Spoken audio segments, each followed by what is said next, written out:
Moja ya swali ambalo huwa tunaulizwa sana sisi kama KingoFarm, kati ya kuku wa kienyeji na chotara ni kuku gani wazuri kuwafuga? Sasa kwenye hii video ninataka nikuelezee tena kwa ufupi kabisa kwa nini ufuge kuku wa kienyeji na uache kufuga chotara, lakini pia nitakuelezea upande wa pili kwa nini ufuge kuku chotara na uache kuku wa kienyeji. Tukianza na kwa nini ufuge kuku wa kienyeji na uache chotara. Moja, kuku wa kienyeji wana kinga ya magonjwa ambayo ipo juu zaidi ya hawa kuku chotara. Yaani ile ni ya asili tu. Kwa mfano, sisi hapa tunafuga kuku wote wa aina mbili.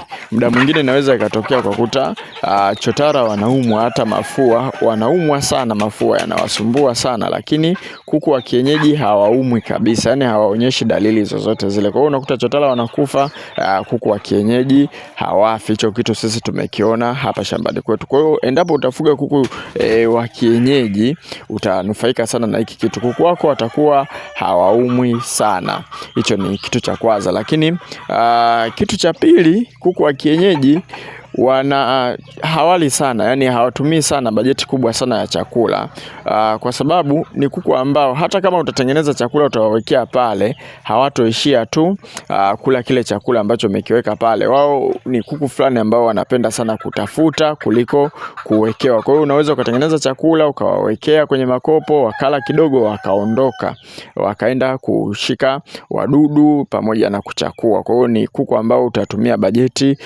ndogo sana kipindi ambacho utataka kuwatengenezea chakula. Kwa hiyo gharama zake zinakuwa zipo chini. Lakini pia hawa kuku wa kienyeji, tukija kwenye upande wa soko, kuku wa kienyeji wanauzika sehemu yoyote, iwe vijijini, iwe mjini, sehemu yoyote ile kuku wa kienyeji anauzika. Unajua, kwa mfano maeneo ya vijijini unaweza ukaenda na chotara, watu wakakwambia hao kuku ni wa kisasa, wanatumia madawa mengi. Yani watu wamekalili hivyo, japo kuwa hiyo haina uhalisia kwa kuku chotara, lakini kwenye soko kuna vitu kama hivyo. Mtoto atakwambia bwana, au kuku hao yani ni kila anakula madawa, hata mayai yake pia ni hivyo hivyo. Unakuta watu kama vile wanayakataa, wanataka kuku wa kienyeji. Kwa hiyo kwenye soko kuku wa kienyeji jinsi ambavyo watu wanawatafuta lipo juu kuliko kuku chotara. Kwa hiyo hicho kitu pia utanufaika nacho. Ukija hata kama unataka kuwazalisha kuku wa kienyeji, huwa wanalalia mayai wao wenyewe. Kwa hiyo ni rahisi sana kupata kuku wengi tofauti na chotara. Chotara wao mayai hawalali, hawaangui vifaranga. Kwa hiyo ukitaka chotara labda uchukue mayai tena umpe kuku wa kienyeji. Lakini kuku wa kienyeji unaweza ukaanza na kuku hata 10 ukafikia kuku wengi hadi 200. Wapo wafugaji ambao sisi hapa wameanza na kuku 40 wakafika kuku 200, 300.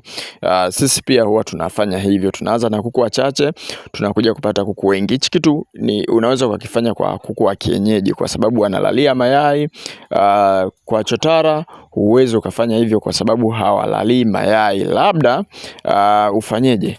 Labda uwe na mashine, uwe unatotolesha mayai ya kuku chotara. Na hata ukisema totolesha mayai ya kuku chotara, utakuwa unashusha ubora, yani utakuwa hupati ule ubora. Kwa hiyo kuku wa kienyeji unaweza ukawazalisha wewe mwenyewe kwa gharama tuseme sawa na bure kabisa. Lakini ukitaka kuwa na kuku wengi hawa chotara, unashauriwa ukawanunue vifaranga. Yani lazima uagize vifaranga kwenye makampuni ambayo yanazalisha, kisha uwafuge. Kwa sababu hata ukisema utotoleshe mayai yake inakuwa ni toleo la pili, hawatafanya vizuri kama wale ambao walifanya mara ya kwanza. Kwa hiyo kuku wa kienyeji wapo vizuri kwenye upande huo. Na nikwambie tu, kuku wa kienyeji ukiwa nao hata 200, 300, wewe ni mfugaji mkubwa. Yani tayari unakuwa mfugaji mkubwa kutokana na thamani ambayo kuku wa kienyeji wanayo.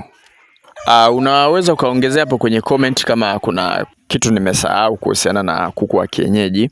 Hapa ninakuja kwa chotara. Kwa nini ufuge kuku chotara na usifuge kuku wa kienyeji? Sababu ya kwanza, chotara wana plani nzuri ya kibiashara kuliko kuku wa kienyeji. Kwa nini ninasema wana plani nzuri ya kibiashara? Ni kwa sababu unaweza ukaagiza vifaranga 500 ukawaweka bandani ukawalea ndani ya miezi miwili kisha ukawauza wote. Kwa hiyo ni vizuri kurekodi, yani inakuwa ipo vizuri, tofauti na kuku wa kienyeji. Kuku wa kienyeji kwanza kusema ununue 500 ni gharama kubwa, hata kuwapata ni shida. Yani huwezi ukawapata, utatakiwa upite kwa wafugaji mmoja baada ya mwingine, mmoja baada ya mwingine, ambapo unaweza ukaangukia ukajikuta kuna baadhi ya kuku umenunua ambao ni wagonjwa.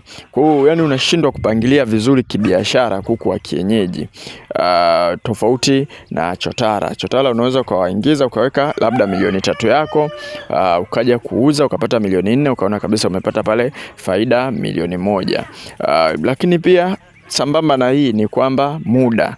Kuku chotara wanakuwa haraka sana, tofauti na kuku wa kienyeji. Kuku wa kienyeji anaweza kuku wa miezi 6 akalingana uzito na kuku wa wiki 3 chotara. Kwa hiyo hata kuwaingiza sokoni ukisema uwauze kuku wa kienyeji unawauza ndani ya muda mfupi, yani miezi 2 unawauza, lakini kuku wa kienyeji ndani ya miezi 2 huwezi kabisa kumuuza. Kwa hiyo ni chap, ni kuku ambaye unamuingiza bandani baada ya miezi 3 4, kwa mfano miezi 4 unampata kuku ambaye ana uzito mkubwa sana, na uzito wao waga wanafikaga hadi kilo 5, wapo hadi kilo 6 wanafika wachotara, ambapo uwezi ukapata kuku wa kienyeji ambaye ana uzito huu, labda wao wamechukua chotara. Kwanza elewa neno kuku chotara ni kuku ambaye ameboreshwa, yani ni kuku wa kienyeji ila ameboreshwa. Maana yake wakati wanafanya maboresho waliangalia kibiashara zaidi kwamba kuku wa kienyeji anachelewa kukua, anakuwa na uzito mdogo, kwa hiyo wakaboresha vile vitu vile ili akae vizuri sana kibiashara. Kwa hiyo kibiashara ni kuku ambaye kibiashara amekaa vizuri sana ndani ya muda mfupi. Na kitu kingine ni kwamba huyu kuku chotara anakupa faida 2. Hata kama una eneo dogo, hawa kuku unaweza ukawafuga. Yani ni kuku ambao wanafugika kisasa, ni kuku ambao wanafugika kienyeji. Tofauti na kuku wa kienyeji, huwezi ukamfungia bandani tupu kuku wa kienyeji muda wote. Kuku wa kienyeji anahitaji uwe na eneo kubwa. Ila hawa chotara, hata kama wewe unaishi mjini, nyumba ya kupanga, unaweza ukatafuta banda la keji. Kuna mabanda fulani waga wanauzaga ambao kama keji hivi, ukawaweka mle ndani na wakakuwa vizuri kabisa. Kwa hiyo ni kuku ambaye kwako wewe unaweza ukamfuga kisasa kabisa na unaweza ukamfuga kienyeji. Na kitu kingine ni kwamba hawa kuku chotara wanataga bila kusimama, tofauti na kuku wa kienyeji wanataga mayai 14, mayai 20, wanasimama kwa ajili ya kulalia. Hawa watakutagia mayai kila siku. Kwa hiyo ni rahisi, unaweza hata una kuku 200 ukachukua oda hata kwenye sehemu fulani ukawa kila siku unapeleka mayai 500. Kwa hiyo kwako inakuwa ni rahisi, utakuwa unafanya biashara muda wote. Tofauti na kuku wa kienyeji, kuna muda wanaweza wakawa wanataga wengi, kuna muda wanakuwa watagi wengi. Kwa hiyo kidogo kama unafanya biashara ya mayai, unaweza ukawa kuna siku unayumba, kuna siku unakaa sawa. Mwisho kabisa ni kukumbushe sisi KingoFarm tunatoa elimu ya ufugaji. Tunalo group la WhatsApp, ada yake ni shilingi 8,000. Utajiunga kwa muda wa miezi 2, lakini pia tunavyo vitabu ambavyo vinaelekeza jinsi ya kufuga kuku, ule ufugaji wa kuku tokea kifaranga mpaka anakuwa mkubwa, jinsi ya kutengeneza chakula, kutengeneza tiba. Tunavyo vitabu vingi. Kitabu kimoja ni shilingi 10,000 na ni soft copy, tunakutumia kwa njia ya WhatsApp. Lakini pia kama unataka incubator kutotoleshea mayai, tunayo. Wasiliana na sisi ili tukutumie.